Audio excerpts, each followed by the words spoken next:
And furthermore, we don't have the eyewitness accounts of the people to whom these appearances supposedly occurred. We have hearsay, and we have no real understanding of the circumstances, if any, if these actually existed. What were the psychological conditions? We know that people hallucinate in a variety of ways. We know that people can have visions on a variety of circumstances. I myself once hypnotized an atheist friend to have him have a very vivid visit from Jesus Christ. It scared the bejesus out of him. It was so vivid. But certainly no one would suppose that it was real, that somebody could have taken a photograph of Jesus there. And we just don't have enough evidence, despite the very large book that my opponent has written on this subject. We just do not have enough reliable evidence to form a psychiatric opinion as to just what these people did see. We don't even know who the people were. A lot of this centers around the disciples, who I think are just as legendary as Jesus. And I should say that there is no convincing evidence that Jesus was an historical figure, and the disciples are even more shadowy. They seem to be perhaps symbolic for the 12 tribes of Israel. And they, of course, in turn were symbolic of the 12 signs of the zodiac. There was quite a bit of astrology at the beginning of Christianity. It was a New Age cult. It ushered in the age of Pisces and the end of the age of Aries, the lamb. And so the first symbol was the fish. Now, with regard to the origin of the Christian faith, the idea that it spread so suddenly, this is a legitimate question for scientific investigation. Again, we have a lot of ideas, but as with so many things from the ancient world, a conclusive understanding is not yet available. But it certainly does not require a miracle to suppose that there was something magical behind Christianity in order for it to spread. Certainly, once it became the official religion of the Roman Empire, we need ask no further questions as to why it succeeded. But we see a similar thing in the spread of Islam. Islam spread extremely rapidly after the Prophet Muhammad wrote to the Quran. So I don't see any reason that we must believe in miracles or something supernatural to account for the success of Christianity.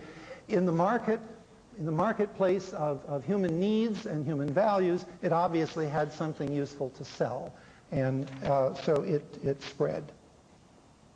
Now, getting back to what is an atheist, I'm sorry that my opponent keeps thinking that I should try to prove a universal negative, but I would say that the idea of atheists, theists, and agnostics as three categories is sort of an old-fashioned idea. Once upon a time, it is the case that atheists said there is no God, theists said there is a God, and agnostic says, I don't know, maybe there is, maybe there isn't. But the problem with that was that we saw that the ideas of gods evolved to such sophistication that they became meaningless. Let me explain. The gods in which people claim to believe nowadays are so ephemeral, so elusive, that you cannot define them really, and you cannot imagine a way that you could test for their existence or not. Once upon a time when God lived on Mount Olympus, we were able to check out whether he really did or not. But a lot of people climb Mount Olympus, and so the priests got wise and they said, well, you know, Zeus is permanently out to lunch, he doesn't live here anymore. And so the God idea today is just totally impalpable. You cannot grasp it. You cannot test it. I could do a simple test, say, well, if there is a God, within the next 2 minutes, he will strike me dead here on the podium, and that will be a sign to you that there is a God. Now, I'm relatively confident that's not going to happen. And when I am still here talking about it 2 minutes and 2 seconds from now, and I say, well, I guess that shows there was no God, you will say, well, no, you know, my God isn't going to get involved with your silly ideas, with your silly tests. My God is above that sort of thing. It's sort of like the indetectable gremlins on Saturn, however. You can't imagine a way that you could test for the indetectable gremlins on Saturn. If you flew there with the best gremlinometers that NASA could provide, you still wouldn't find them because they are, by definition, undetectable. And the God of Christianity has evolved into something that is essentially undetectable, and we cannot do anything with it. Now, that is not really a weakness for the atheist. The atheist now says all of these statements about God are basically meaningless. We can't handle them in any meaningful way. Now, lest you think that this is a weakness for the atheist, I would challenge you with this idea.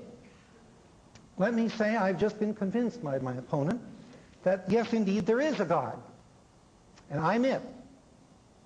And, moreover, I created all of you just 3 minutes ago with all the false memories, thinking that you actually came here for the beginning of the show.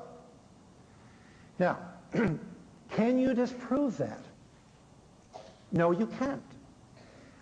You cannot imagine a way, really, that you could disprove that, because everything you would do, I could claim, was actually part of my divine intent. You could say, well, I will torture you into confessing that you are not a God.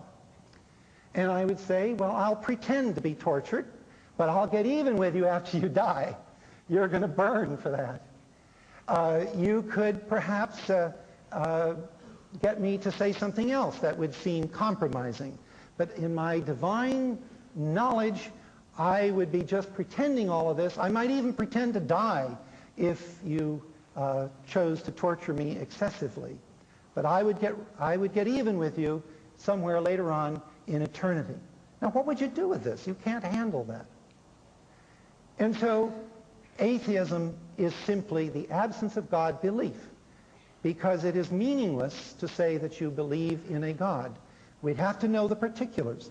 Now, Dr. Craig's God does have some particulars. What we suppose. He began the universe, but this creates a biblical problem, the Melchizedek problem. I think you all are familiar with Melchizedek from the Epistle to the Hebrews.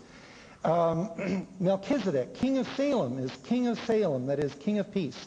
He has no father, no mother, no lineage. His years have no beginning, his life no end. He is like the Son of God. He remains a priest for all time. Now, if Melchizedek has existed forever with no beginning, and he is part of the universe, then we have a serious problem here. If the universe is finite and that the universe began, that would mean that Melchizedek is older than the universe. And I rest at that point.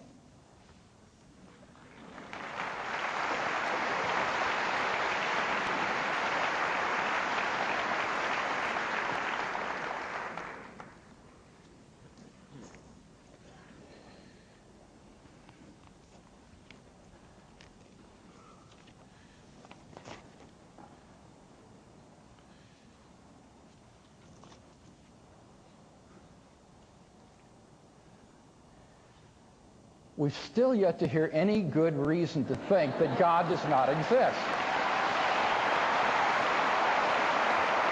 Now, don't use up my time here. Mr. Zindler says you can't prove a universal negative. That's false in the first place. Of course you can. For example, you could disprove the statement that there are polka-dotted geese.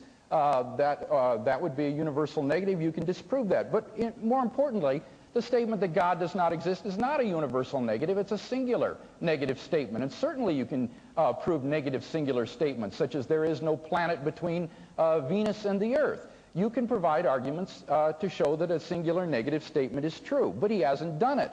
But he says the idea of God is so impalpable. Now, look, if this is not just going to be a sort of village atheism where you say, well, I can't see and touch and hear God, so he doesn't exist, you've got to have a better objection than that. Perhaps Mr. Zindler is saying, well, because God can't be verified, this is a meaningless statement that God exists or that God does not exist. Indeed, he seems to indicate this in some of his writings. This is based, however, upon a verificationist theory of meaning, which is simply false and self-refuting. Number one, this type of theory of meaning would not only eliminate